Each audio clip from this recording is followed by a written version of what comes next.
The second most important aspect of chemistry is cosmetics, or you can say the second most important daily products like this talcum powder or cosmetics which we use in our daily life or bathing supplies are also the products of chemistry.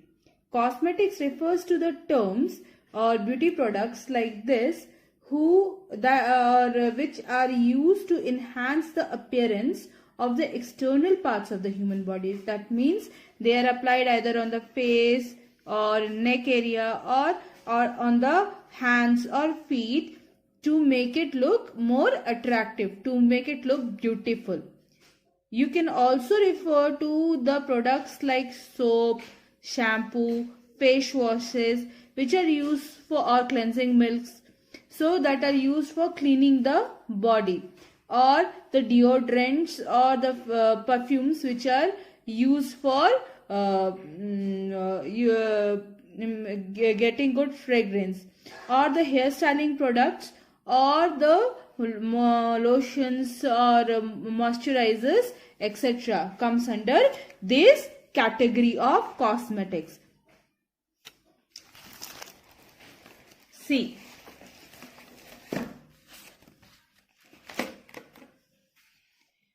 cosmetics enhance or alter the appearance or fragrance of an individual. So appearance means look. Appearance means look. Enhance means increase. So cosmetics increase.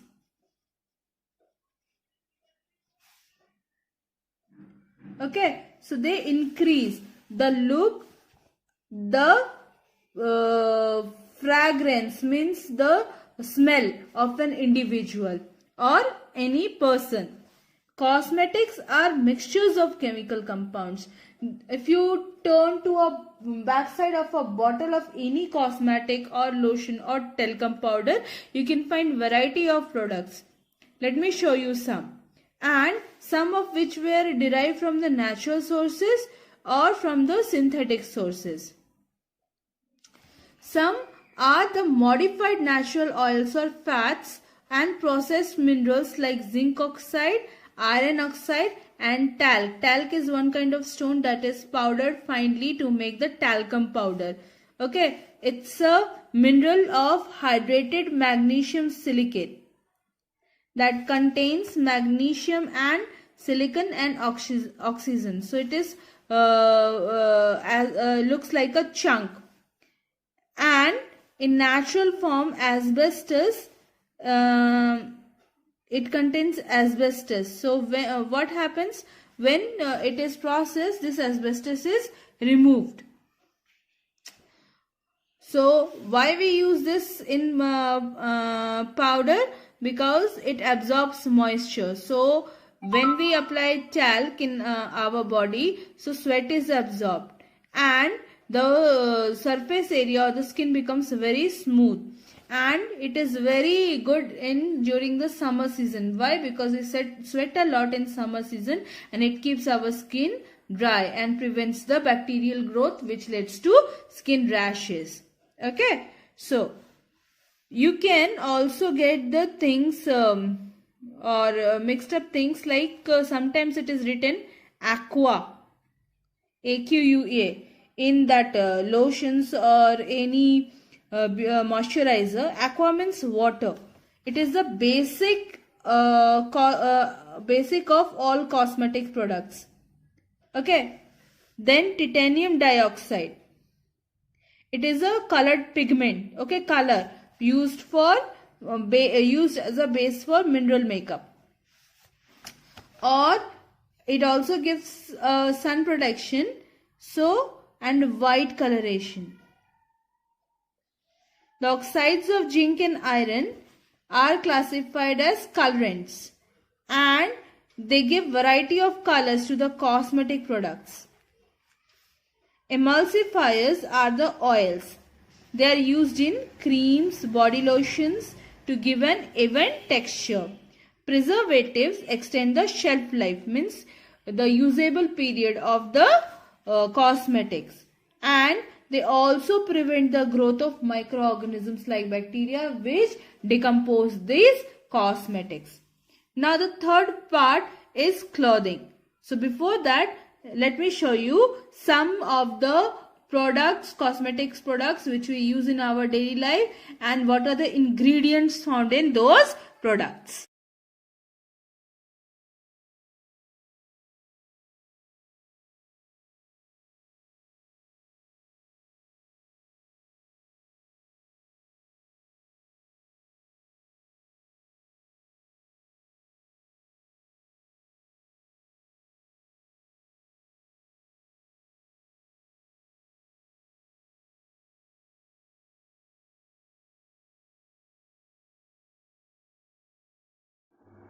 First, you can see moisturizers. So moisturizers are used to hydrate the skin and also used to prevent water loss from the skin. So common things used in this are beeswax, olive oil, glycerol, petroleum jelly. Okay, like Vaselines you are using, no? So Vaseline moisturizers have petroleum jelly. Next are glimmers. Glimmers give sparkling shine, a shiny appearance to the skin.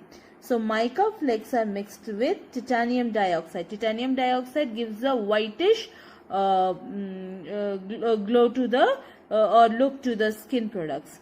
Third one is kajal.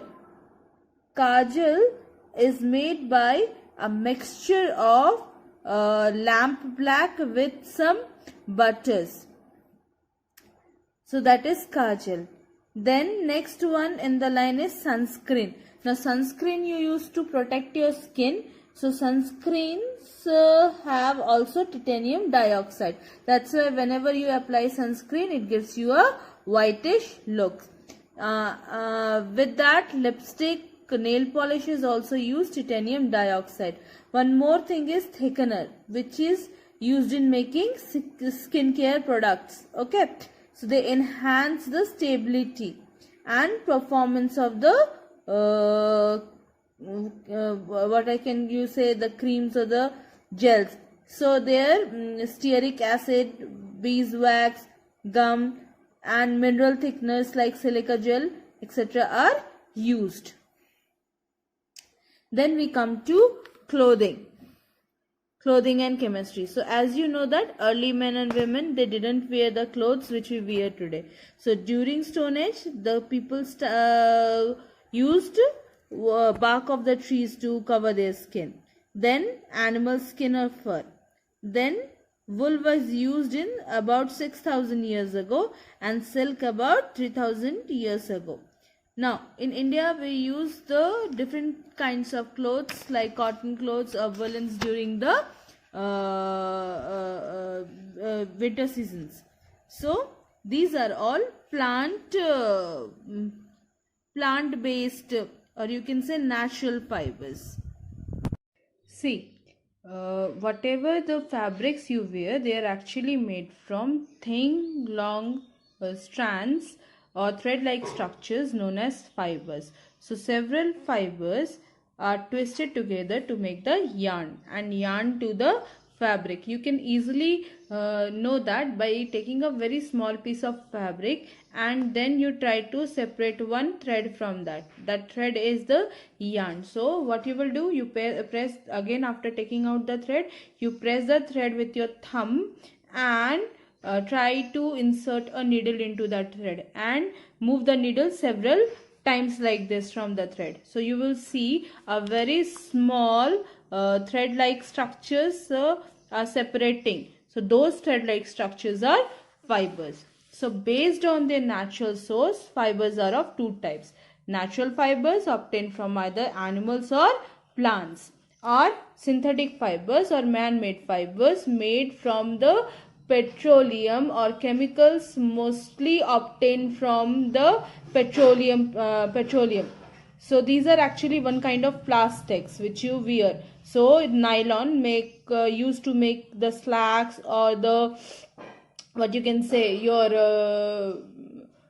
socks, etc., rayon, terylene, and polyester. So the fabrics made from these are called synthetic fabrics. So let's know more about the animal fibers. So you know about wool. Wool is obtained from the fur or hair of the sheep, camel, rabbits, Angora rabbits, and a goat. And silk is obtained from the cocoon of the silkworm. Plant fibers include cotton. Cotton is obtained from the fruits of the cotton plant.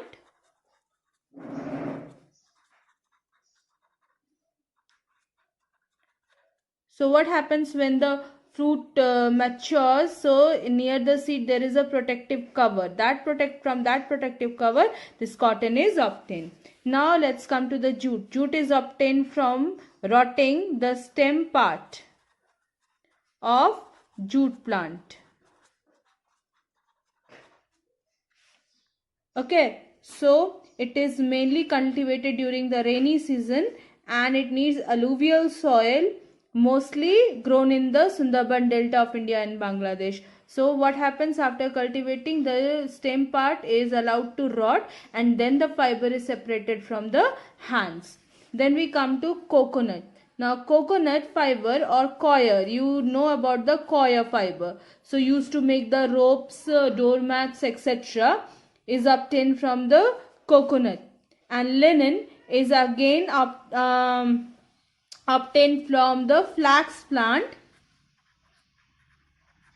So in this plant also the stem part of the flax plant gives us the linen, fabric for making linen. Okay, so mostly this kind of fabric is used for making towels, etc.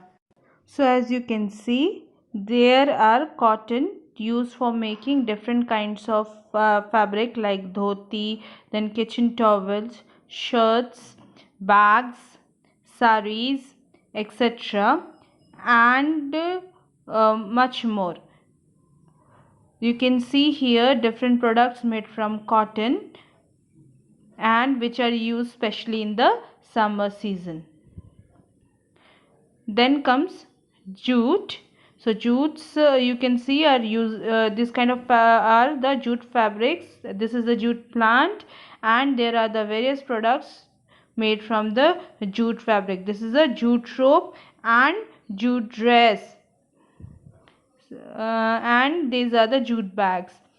Here comes the cocoon. From the cocoon the silk fiber is obtained from the cocoon. It is used mostly for making the saris, clutches, purses, etc. After that there are synthetic fibers like nylon, rayon, terylene, etc. made from the synthetic or man-made fibers. Now that you know about alchemy and about the notable scientists, food preservatives and cosmetics and clothes, so you are able to do the question number D, matched columns, short and precise, question number A, B and C. So this is the homework for today. Have a good day.